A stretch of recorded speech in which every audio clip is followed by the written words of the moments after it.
कागजों पर Bhanu Pratap son of Rakesh and Sumitra Devi पकड़ा गया। नया नाम है, ध्यान नहीं खींचता। तो असल में ये कौन है? ये है जूनियर लॉरेंस बिश्नोई, नाम अनमोल बिश्नोई। पिछले साल नवंबर में अमेरिका में पकड़ाए अनमोल को भारत लाने में इतना वक्त क्यों लगा? कितना मुश्किल या आसान था ये? अनमोल बिश्नोई की गिरफ्त में आने के बाद लॉरेंस बिश्नोई गैंग के लिए कौन से दरवाजे बंद हुए, क्या मुश्किलें खड़ी हुई, इसके बारे में आज विस्तार से बात करेंगे। साथ ही ये भी जानेंगे कि इस गिरफ्तारी के बाद भारत के अंदर कस्टडी को लेकर कौन सी लड़ाई शुरू हो सकती है।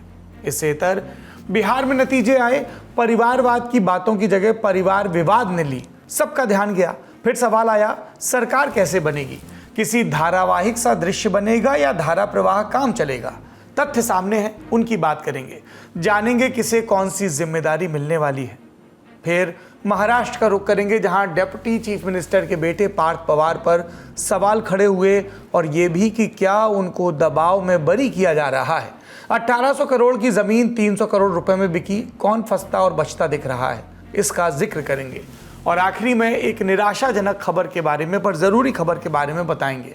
डब्बा बंद खाने के शौकीन, बात बात पर कोल्ड ड्रिंक और चिप्स करने वालों के जिनके शौक हैं, उनके बारे में बात करेंगे, क्योंकि एक चिंता बढ़ाने वाली स्टडी सामने आई है।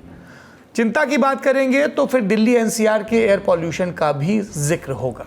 नमस्कार, सौरभ द्विवेदी नाम है हमारा और आप देखना शुरू कर चुके हैं Lallan top show. Brought to you by Raj Niwas Premium Elaichi, Saluja Gold and Sensodyne K.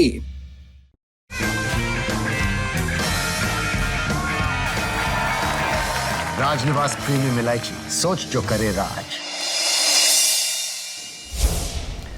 आपकी स्क्रीन पर एक तस्वीर चल रही है, इसमें है एक भारतीय पासपोर्ट और एक फोटो है। नाम लिखा है Bhanu Pratap son of Rakesh and Sumitra देवी।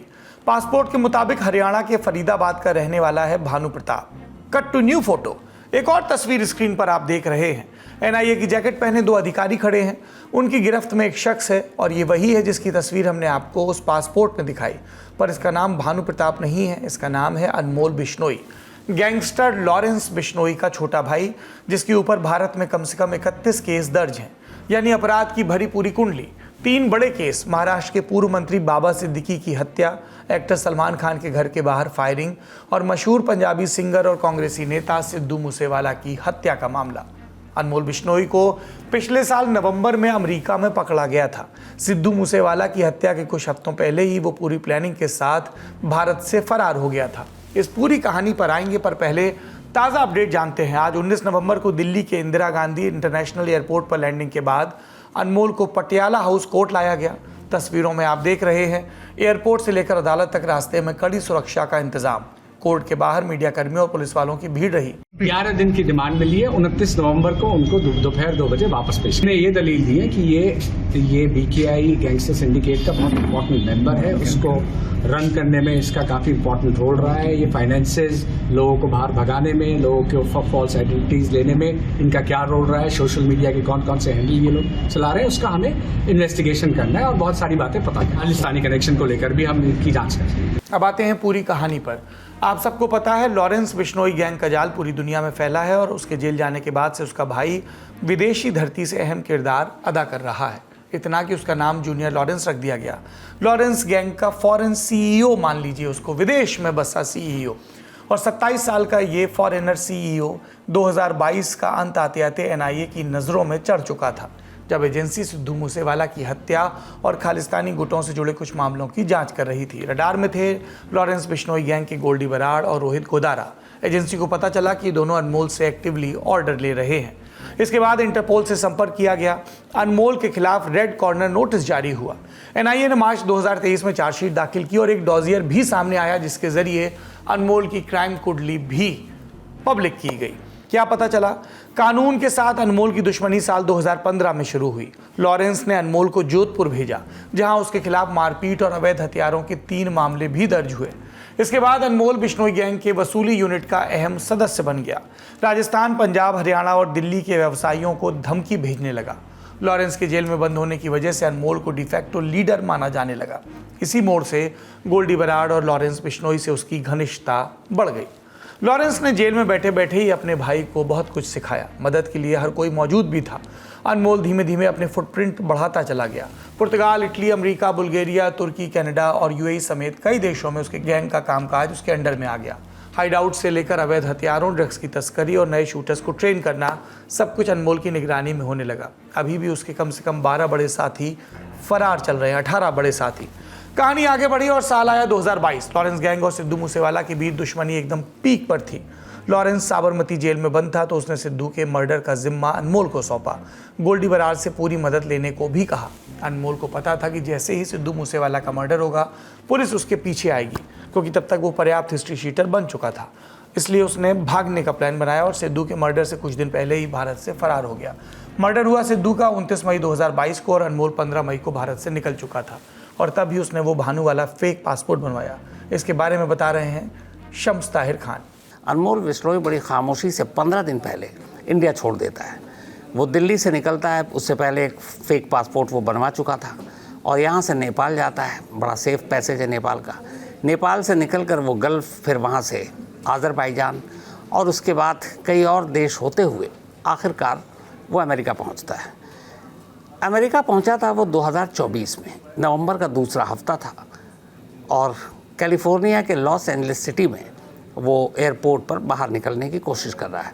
तभी यूएस इमिग्रेशन डिपार्टमेंट जब उसकी तलाशी लेती है, पूछताछ करती है अमेरिका क्यों आए, क्या करना है, तो वो अपने पासपोर्ट के साथ एक यूएस की कंपनी का रेफरेंस लेटर देता है। उस लेटर को देखने के बाद यूएस इमिग्रेशन डिपार्टमेंट को कुछ शक होता है। वो उसको वहाँ पे खड़ा रखते हैं और उस कंपनी के ज़रिए वहाँ के लोगों से पूछताछ करते हैं कि क्या आपने इस कंपनी का किसी भानु प्रताप नाम के शख्स को अपना रेफरेंस लेटर दिया है। कंपनी की तरफ से जवाब आता है कि हमने ऐसा कोई लेटर नहीं दिया।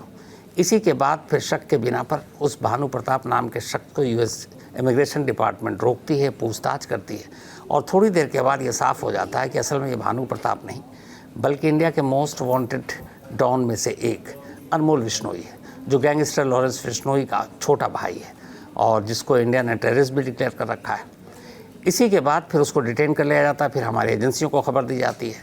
अब चूँकि यूएस के साथ हमारी ट्रीटी है, प्रत्यार्पण संधि है, तो अब एनआईए इस केस को देख चुकी थी। एनआईए अनमोल बिश्नोई पर 10 लाख का इनाम भी ऐलान कर चुकी थी।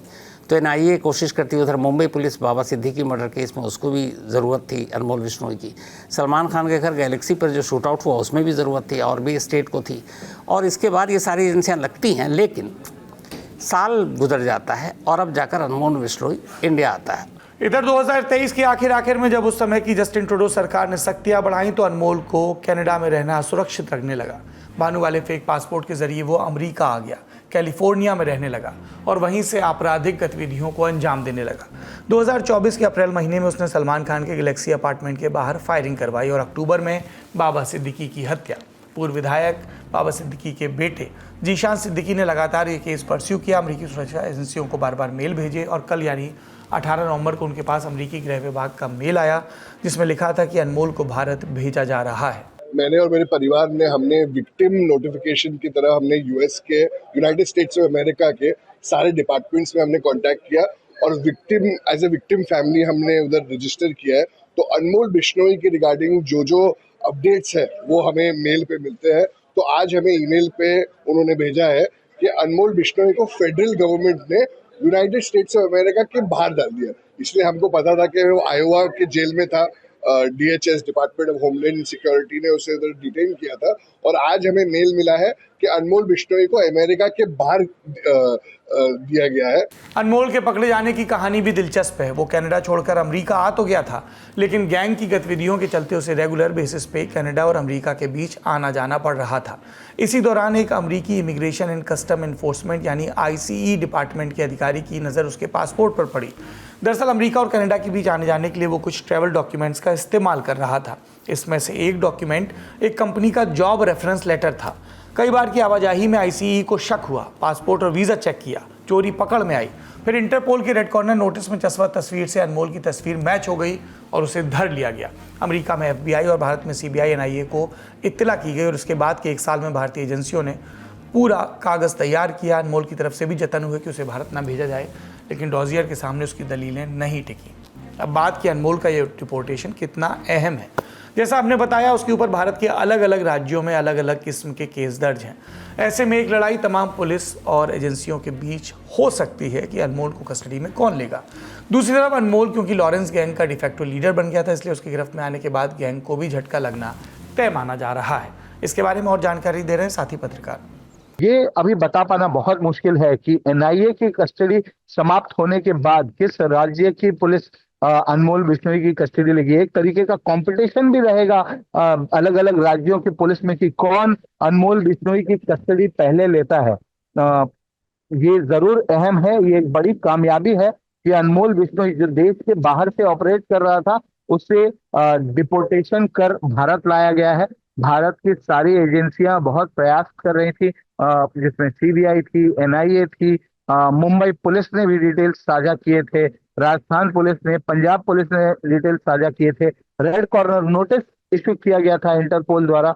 और उसके बाद जब अनमोल बिश्नोई पिछले साल यूएस में डिटेन हुआ, उसके पास से एक रशियन पासपोर्ट मिला और बहुत से लोगों को डिपोर्ट किया जा रहा था जो गलत तरीके से, इलीगल अवैध तरीके से यूएस में शामिल हुए थे, और ऐसे करीब 200 लोग थे। तो उनमें अनमोल बिश्नोई को भी शामिल कर प्रत्यर्पण कर डिपोर्ट कर यूएस ने भारत भेज दिया है। खबरें ये भी है कि इस पूरे डेवलपमेंट के चलते लॉरेंस और गोल्डी बरार के बीच भी चीजें खराब हुई। जानकारी के मुताबिक लॉरेंस ने गोल्डी और रोहित से अनमोल की हर संभव मदद करने को कहा था, खासकर अमेरिका में हिरासत के बाद बनी स्थिति में। आईसी डिपार्टमेंट ने अनमोल के पैर में जीपीएस वाला टैग पहना दिया था। ऐसे में उसकी गतिविधियों पर नजर थी, वो खुद कुछ नहीं कर पा रहा था। तब जिम्मेदारी गोल्डी और रोहित पर आ गई थी, लेकिन बेल बॉन्ड ढंग से नहीं भरे गए। कनाडा में मौजूद बाकी गुर्गे भी मदद नहीं कर पाए।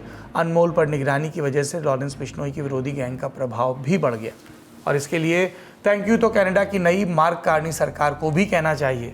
इसी साल कार्नी सरकार ने लॉरेंस बिश्नोई गैंग को कनाडा में आतंकी संगठन घोषित किया। उसके गुर्गों पर क्रैकडाउन हुआ, संपत्तियां सीज की गईं। यानी एक तरफ से भारत की एजेंसियां लगी थी, दूसरी तरफ से अमेरिका और कनाडा में भी रस्सी कसी जा रही थी, और एंड रिजल्ट सामने है। उम्मीद है कि ये कवायद आगे भी चलती रहेगी। भारत के जितने भी भगोड़े अपराधी विदेश में छिपे हैं, सब कानून का सामना करें, सजा भुगतें। अब हम रुख करते हैं बिहार का। भारत का सबसे भरोसेमंद सलूजा गोल्ड TMT बार, मजबूती सब कुछ है। जैसा कि होना था, नीतीश कुमार ने बिहार के मुख्यमंत्री पद से इस्तीफा दे दिया, फिर से मुख्यमंत्री बनने के लिए। 74 साल के नीतीश कुमार कल यानी 20 नवंबर को 10वीं बार सीएम पद की शपथ लेंगे।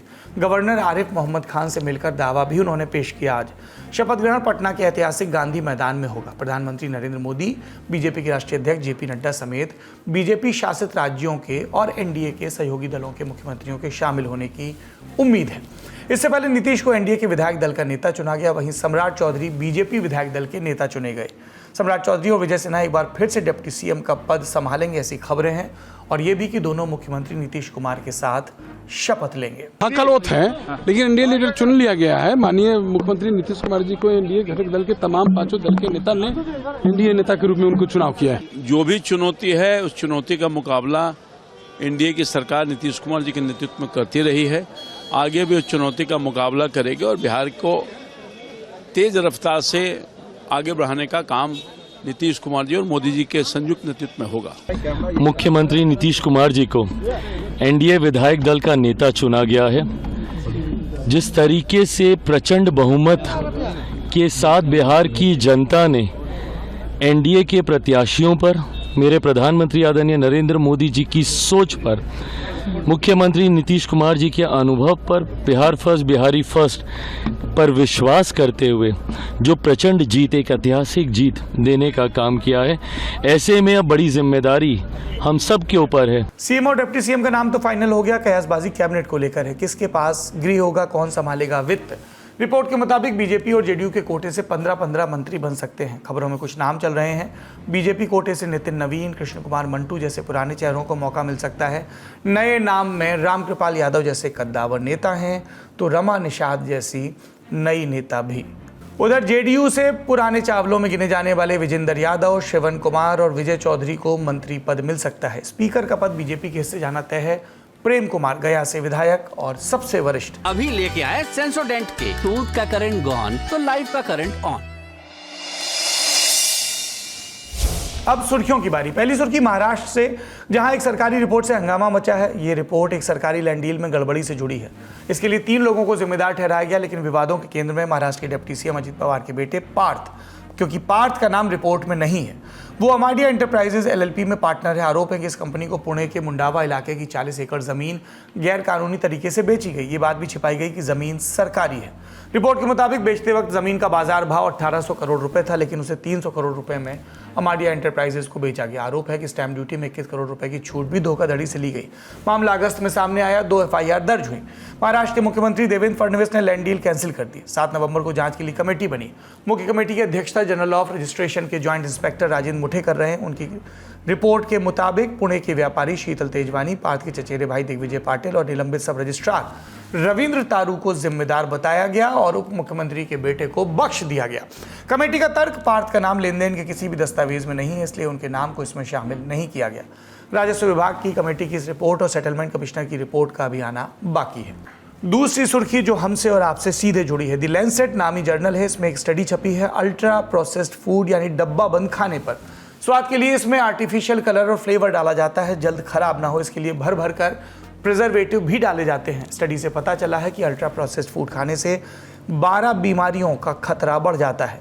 ये समझ लीजिए कि आपके पसंदीदा बिस्किट, चिप्स, नाश्ते में आने वाले सीरियल्स, नमकीन, नूडल्स, पैक्ड लस्सी और चॉकलेट मिल्क इत्यादि दोस्त की शक्ल में दुश्मन है। ऐसी चीज़ें खाने से टाइप 2 डायबिटीज़ का रिस्क 25% बढ़ता है, डिप्रेशन का खतरा 23%, मोटापा 21% और किसी बीमारी से जान जाने का रिस्क 18% बढ़ जाता है। कार्डियोवास्कुलर डिजीज़ यानी दिल और खून की नलियों से जुड़ी बीमारियां होने और उनसे मरने का रिस्क भी 18% बढ़ जाता है। हमने इस स्टडी के को-ऑथर और nutrition advocacy for public interest think tank के कन्वीनर डॉक्टर अरुण गुप्त से बात की। वो बताते हैं कि साल 2006 से 2019 के बीच सिर्फ 13 साल में अल्ट्रा प्रोसेस्ड फूड की बिक्री करीब 40 गुना बढ़ गई है। इस दौरान भारत में ओबेसिटी यानी मोटापा भी लगभग 2 गुना हो गया है।